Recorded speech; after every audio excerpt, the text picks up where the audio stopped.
Welcome back to Financial Therapy. It's not just about the money. I'm personal financial planner, columnist, and financial therapist Rick Kaler.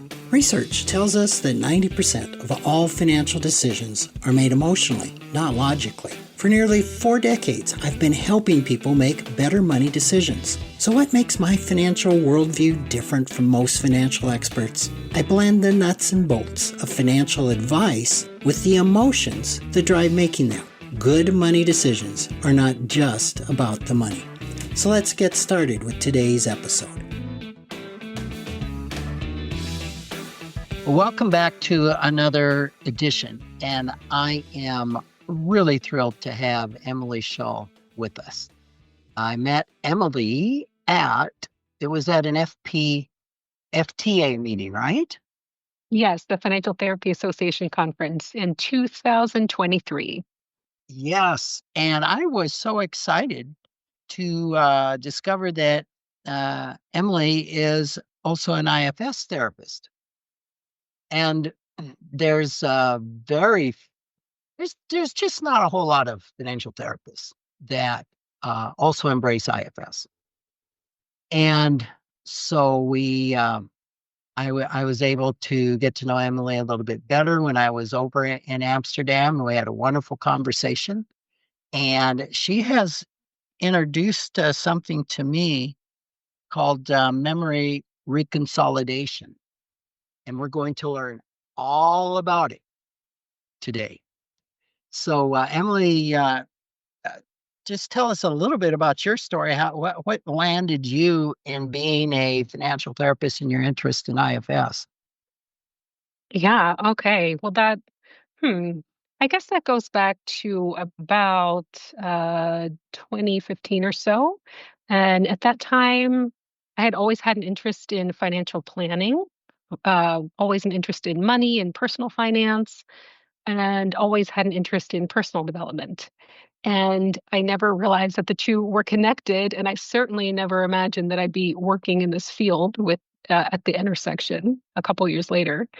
So at that time, I had moved, I had left my job behind and was thinking about what was next for me. So I decided, well, why don't I go for a master's in financial planning and maybe I'll become a financial advisor. And I thought, well, even if I don't do that, at least I'll learn enough, to manage my own household money. And I was getting toward the end of that, and I realized, oh my gosh, I've learned every strategy, I've learned every formula, I've learned about all of this stuff. Yet I still feel fearful around money. Like I still feel like I will never have enough money. So clearly something is missing.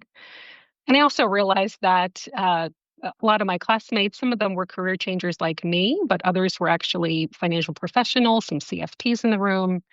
And no one was talking about behavior. It was all about how to solve any problem with a financial strategy. And I thought, wow, there's a huge piece here that's missing. So as I finished up my degree, I started doing some research. I came across the Money Coaching Institute with Deborah Price, who herself Sure. was a financial advisor, and now she trains coaches in her own method to help people understand their relationship with money. So that's where it all started. And then as I worked with more people, I realized, um, yeah, I just kept learning more and more about how most issues with money have a lot to do with early childhood, with developmental wounds. And one day, actually, I was in a session and a client had this really it felt like such a huge energy shift, this just transformation in the way he thought about something. And I remember leaving that session and thinking, what the heck just happened? And I want to create this, how do I foster this in all of my meetings with clients? And that led me to do more research. And then I came across Bruce Ecker's book. Ah, do you know the name of it? Unlocking the Emotional, Unlocking the Emotional Brain? Ah, anyway, That's good enough. something like that if it's not. And then that was all about memory reconsolidation. And so I try to incorporate that into my practice. And then I came across parts work and I realized, oh my gosh, if you follow the steps of parts work, um, then that naturally leads to a likelihood for a memory reconsolidation to happen. And so that's how I came to be where I am now. So I've had the pleasure of having experiences with clients who experienced a memory reconsolidation both before I studied IFS and then afterwards. So I came across the book Unlocking the Emotional Brain by Bruce Ecker, and that laid out the theory of memory reconsolidation and how that is the process, the brain's natural process of change. And so since then, I've been trying to incorporate that into my practice. Not that you can ever make a memory reconsolidation happen, but you can provide the atmosphere where it's more likely to occur. My research led me to Bruce Ecker's book, Unlocking the Emotional Brain. And that is the description of coherence therapy and memory reconsolidation, which is the name given to this natural process that the brain goes through when it undergoes a change, when it updates a neural network that held one belief with another belief. So is that what happened in the session that you had with that client where something happened and you're like, I want to create this more for people? Yes, yes. Yeah, it was a memory reconsolidation. I didn't know the term for it before, but the description of like what happened during that session matched really clearly the steps for the memory reconsolidation, including so I can just go ahead and talk about what those steps are. Yeah, I'm curious about one other thing is how did you come across IFS? Oh, yeah. So after that, I was trying to create conditions for memory reconsolidations to happen when I was meeting with clients. It's not something that you can make happen, but you can set conditions so that the clients are in a healing brain state, that they're activated enough but not too much. And so as I was doing that, I think. Hmm. Actually, Rick, it was you. I watched a video on different types of financial therapy, including cognitive behavioral therapy and IFS, and you were leading the IFS session. And in the aftermath of that video, you had a dialogue with the person who was running that, and you mentioned that that IFS the official courses were closed to coaches, but that the IFSCA out of Canada trains both coaches and therapists. So it Right. was from there that I started my training with them. Oh, that's exciting to my parts. That was at the FTA. I think I showed a demo of a interview that I did with an editor of a paper. Hmm. Does that sound right? Was I showing a demo? It was definitely a demo that you were doing. Yeah. Yeah. Yeah, and yeah, I could go on about that. That was the demo that I was so embarrassed about because it didn't follow IFS protocol. And I'm thinking the same thing happened for her in this interview. We kind of did a little parts work and she just had this spontaneous, what we would call spontaneous unburdening. And it wasn't a demo of anything except, to your point, how somebody could just get it in that moment and have that spontaneous transformation. So you took the Stepping Stones program. Mhm. Excellent. Okay, great. Yep. So I took Stepping Stones, which is like their version of IFS level one. Yeah. And Yep. then I'm now in the process of doing the level two, the stepping deeper with them. Oh, nice, Yeah. nice. Yeah, I've gotten to know Robin Dixon, who's one of their lead trainers. Was she Hmm. your trainer? Yes, she was. She's fabulous. She is really good, and she also has the money component. Yeah. I don't, Yeah. I don't know if that came out in the training. And then her partner is Angie Radish, who is now the COO of IFSCA. Hmm. And she I comes didn't know more that. from the executive coaching um, area. And I've been working with them doing some master classes, which we have one coming up shortly. But yeah, some really great people up there, Mel and all of them. So cool. All right. So IFS provided the setting the container then to facilitate the memory reconsolidation. Is that right? Yeah, so I have had experiences with clients both before I learned IFS and then also of memory reconsolidation with IFS. IFS is so helpful because it the method itself ensures that the client is in a healing brain state. The way that we work with protectors and make sure that we have their permission before going to the emotional exile. That pretty much sets up the client for success because you're not overriding the system. And you're paying attention that they're not too activated so that they can have a mismatch that creates the memory reconsolidation. So what's going on with that? Um, Say more about the mechanics of memory reconsolidation. Yeah, so there are four elements that have to occur in order for a memory reconciliation to happen. And so the first one is that an emotional knowing needs to be made conscious and kind of up and alive in the person's system. An emotional knowing is, yeah, it's like a fundamental truth about a thing. It's something that's held in a neural network, and it often occurs in childhood, although it could also occur in adulthood, when you're in a situation where most often, not necessarily, but it's most often something emotional happened that was negative, and your brain thought, oh, this is really important. I need to remember this, and I need a fast way to recall this and to act so that it protects me in the future. Um, and so that's an emotional knowing. And for memory reconsolidation to happen, that needs to be up and running, like in a felt sense in the body. And then your mismatch detectors need to be online. So our brain is always scanning for something that's out of the ordinary. And yeah, that alerts us to potential danger. But if we're too activated, if we're too overwhelmed by an emotion, then our mismatch detectors are not online. So you need to be activated, but not too activated. And then you need to think of a disconfirming belief. So your mismatch detectors need to sense something. Oh, wait a minute, that doesn't make sense. And then at that moment, that's the first time that that neural network unlocks.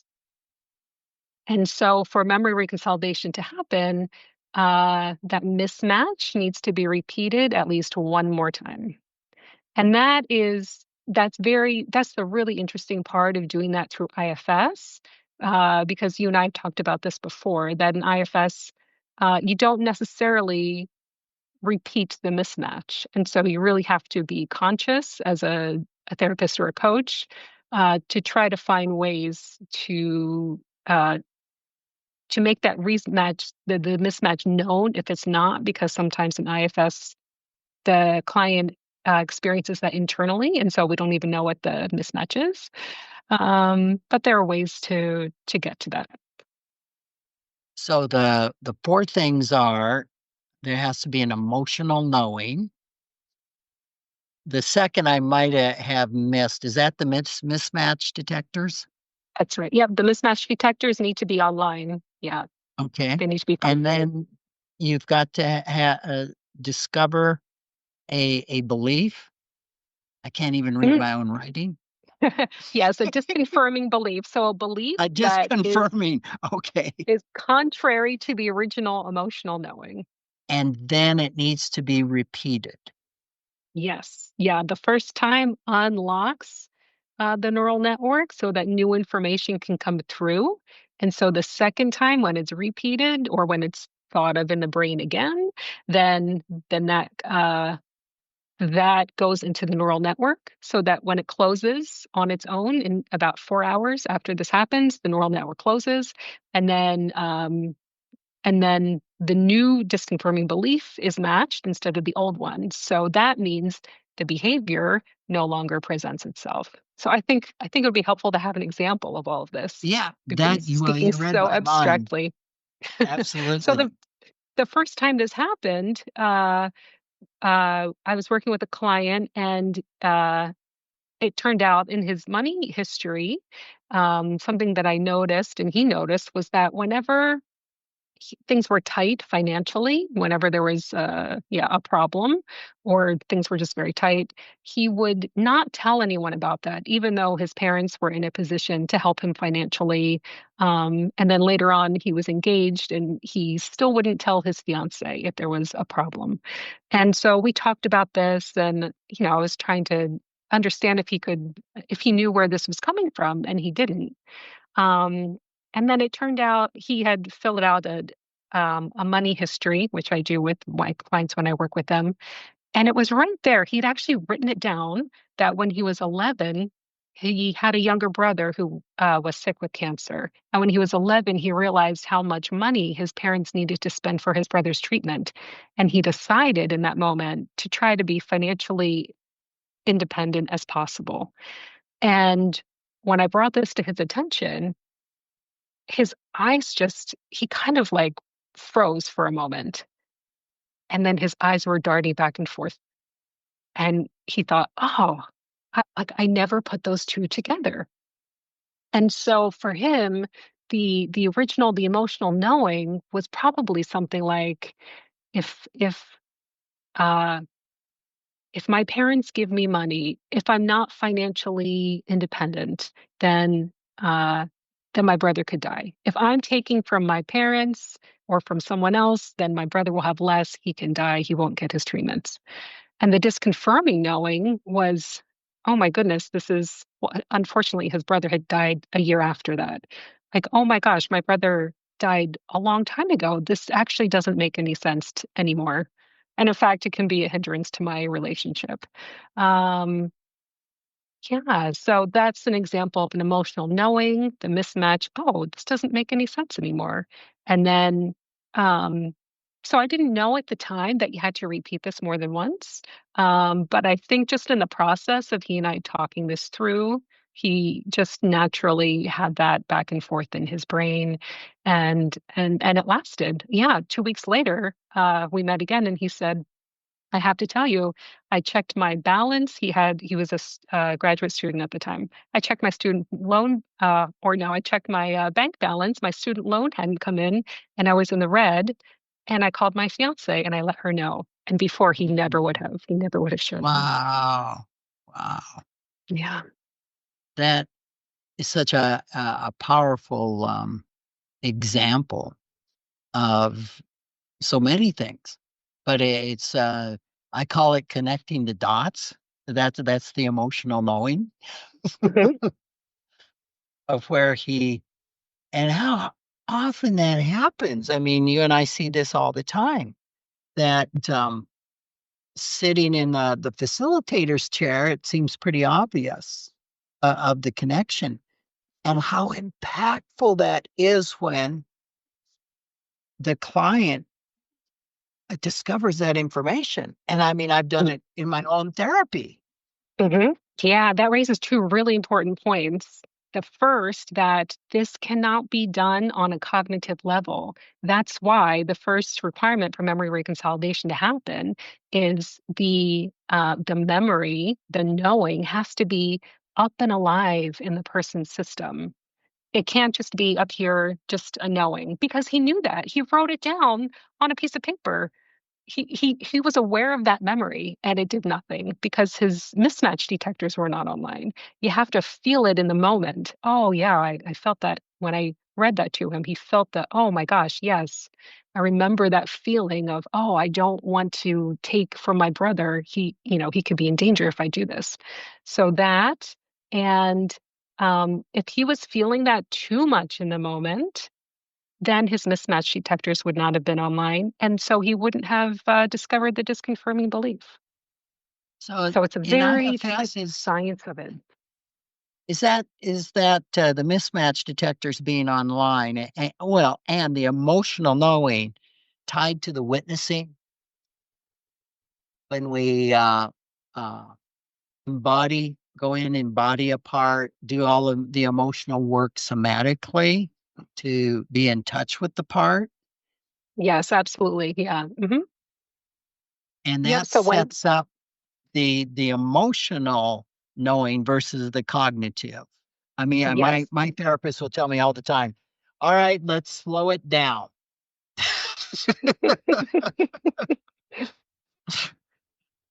And so that's preparing the fertile emotional ground for that emotional knowing.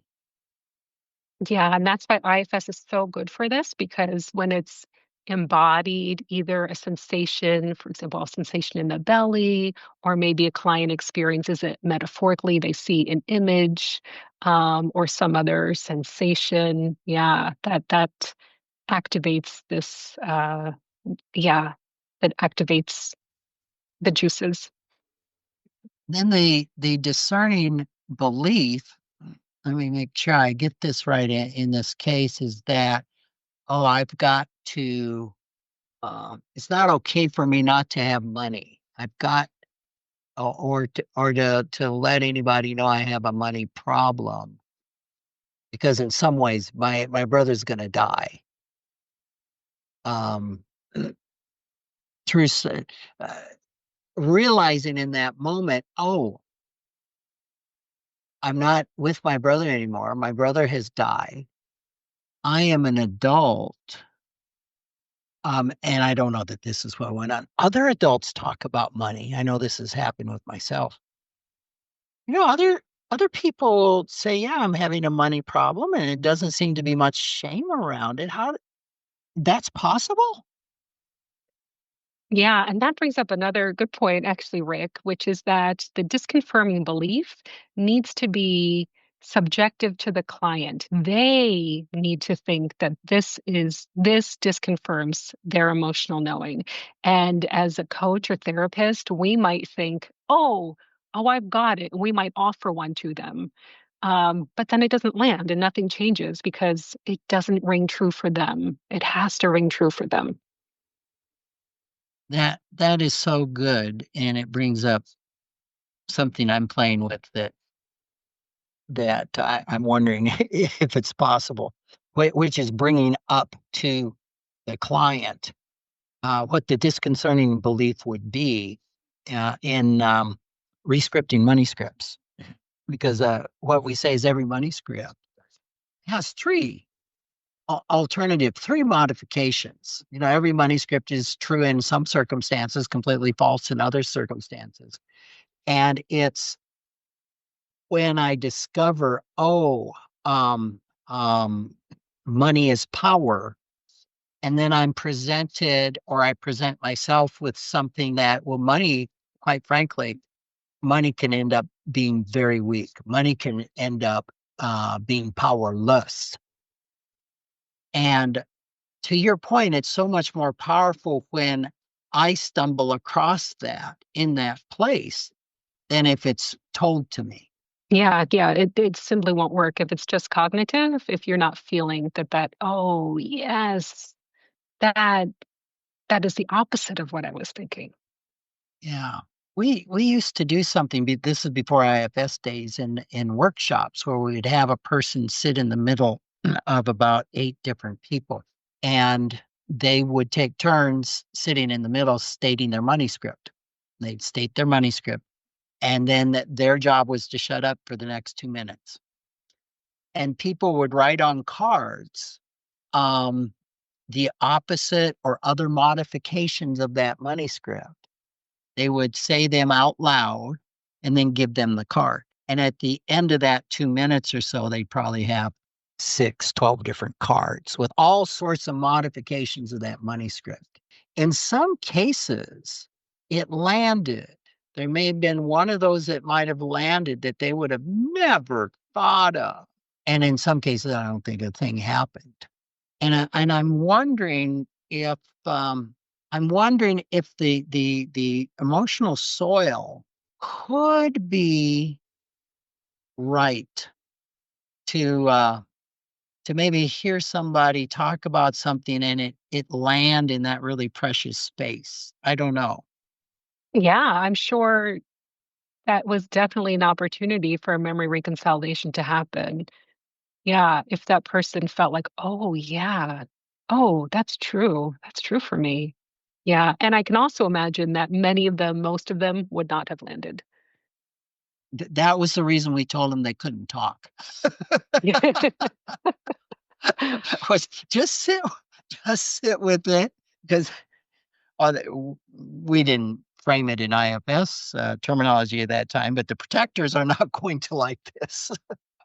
Um, and then the repeating of the mismatch. So how are you now knowledgeable about IFS?